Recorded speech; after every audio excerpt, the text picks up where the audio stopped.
പ്രണയവിവാഹത്തോടനുബന്ധിച്ചാണ് കന്യാദാനം പരമ്പരയിൽ നിന്നും സീരിയൽ നടി ഡോണ അന്ന പിന്മാറിയത്. ഏറെക്കാലത്തെ പ്രണയത്തിനൊടുവിൽ ടോണി സിജിമോൻ എന്ന യുവാവിനെയാണ് കഴിഞ്ഞ വർഷം മേയിൽ ഡോണ വിവാഹം കഴിച്ചത്. അതിനുശേഷം അമ്മയും സഹോദരിയുമായി ചേർന്ന് ഒരു ബൂട്ടിക്കും നടത്തിവരികയായിരുന്നു ഡോണ. ഇപ്പോഴിതാ നടി ഒരമ്മയാകുവാൻ പോവുകയാണെന്ന വിശേഷമാണ് പങ്കുവച്ചിരിക്കുന്നത്.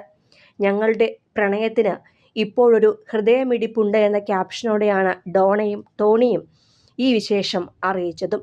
5 മാസത്തോളം ഗർഭിണിയാണ് ഡോണയെന്നാണ് വിവരം. വിവാഹത്തിന് പിന്നാലെ എത്തിയ വിശേഷം ഇരുകൈയും നീട്ടിയാണ് വീട്ടുകാരും ആരാധകരും സ്വീകരിച്ചിരിക്കുന്നതും. വെബ് സീരീസുകളിലൂടെയാണ് ഡോണയുടെ മുഖം പ്രേക്ഷകർക്ക് സുപരിചിതമായത്. കന്യാദാനം എന്ന പരമ്പരയിലെത്തിയതോടെ അവരുടെ അനുവായി മാറിയ ഡോണ പ്രേക്ഷകരുടെ പ്രിയപ്പെട്ട താരങ്ങളുടെ ലിസ്റ്റിലേക്ക് വളരെ വേഗമാണ് കയറിക്കൂടിയത്.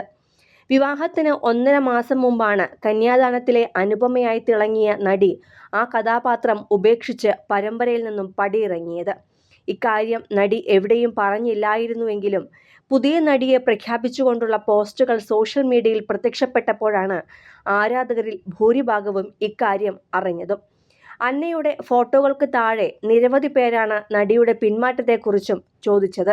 മറ്റൊരു സീരിയലും കമ്മിറ്റ് ചെയ്യാതിരുന്നതിനാൽ തന്നെ നടിയുടെ പിന്മാറ്റത്തിന് കാരണം അറിയുവാൻ കാത്തിരിക്കുകയായിരുന്നു ആരാധകർ.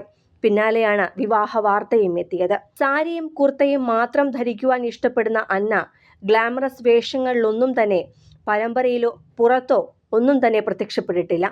അതുകൂടിയാണ് അന്നയെ ആരാധകർ കൂടുതൽ ഇഷ്ടപ്പെടാൻ കാരണമായതും. തൻ്റെ ബൂട്ടിക്കിലൂടെയും അന്ന ഇത്തരം വസ്ത്രങ്ങളാണ് വിറ്റഴിക്കുന്നത്. സോഷ്യൽ മീഡിയയിലടക്കം സജീവമായ താരം തിരുവല്ല സ്വദേശിനിയാണ്. കോളേജ് പഠനകാലത്താണ് ഡോണയ്ക്ക് അഭിനയത്തിലേക്ക് അവസരം വരുന്നത്. മിഴിയോരം എന്ന മ്യൂസിക് ആൽബമായിരുന്നു തുടക്കം. ശേഷം ചില യൂട്യൂബ് ചാനലുകളിൽ അവതാരകയായി. പിന്നീട് പ്രണയം, ലവ്, കാതൽ, ഇനി അവളെ എന്നീ മ്യൂസിക് വീഡിയോകളുടെയും ഭാഗമായി. കീടാണു എന്ന ഹ്രസ്വചിത്രത്തിൽ അഭിനയിച്ചതോടെയാണ് ഏറെ ശ്രദ്ധിക്കപ്പെട്ടത്. പലപ്പോഴും എന്ന ഹ്രസ്വചിത്രത്തിൽ അജു വർഗീസിനും കാർത്തിക് ശങ്കറിനും ഒപ്പം പ്രധാന കഥാപാത്രത്തെ അവതരിപ്പിച്ചു. ഏക് സന്തുഷ്ട കുടുംബ്, കൂൾ ഡ്രിങ്ക്സ് എന്നീ വെബ് സീരീസുകളിലും ഡോണ അഭിനയിച്ചിട്ടുണ്ട്. ഇടയ്ക്കിടയ്ക്ക് ഫോട്ടോഷൂട്ട് ചിത്രങ്ങളും പങ്കുവയ്ക്കാറുണ്ട്. കാർത്തിക് ശങ്കറിന്റെ ശ്രദ്ധേയമായ വെബ് സീരീസായ മോം ആൻഡ് സണ്ണിലും അന്ന എന്ന കഥാപാത്രമായി ഡോണ തിളങ്ങിയിരുന്നു. കോവിഡ് കാലത്ത് ഇറങ്ങിയ ഒട്ടനവധി വെബ് സീരീസുകളിലൂടെയാണ് അന്നയുടെ മുഖം സുപരിചിതമായത്. പരമ്പരയുടെ ലൊക്കേഷൻ വിശേഷങ്ങളും താരങ്ങൾക്കൊപ്പമുള്ള റീലുകളുമെല്ലാം ഡോണ പങ്കുവെക്കാറുണ്ടായിരുന്നു. ഇവയെല്ലാം തന്നെ ഏറെ ശ്രദ്ധിക്കപ്പെടുകയും ചെയ്തു. അതിവേഗമാണ് ഡോണ സോഷ്യൽ മീഡിയയിൽ ശ്രദ്ധ നേടിയതും. കൂടുതൽ സിനിമ, സീരിയൽ, ചാനൽ വാർത്തകൾക്കും നിങ്ങളുടെ പ്രിയപ്പെട്ട താരങ്ങളുടെ എക്സ്ക്ലൂസീവ് അഭിമുഖങ്ങൾക്കുമായി സബ്സ്ക്രൈബ് ചെയ്യാൻ മറക്കരുത്.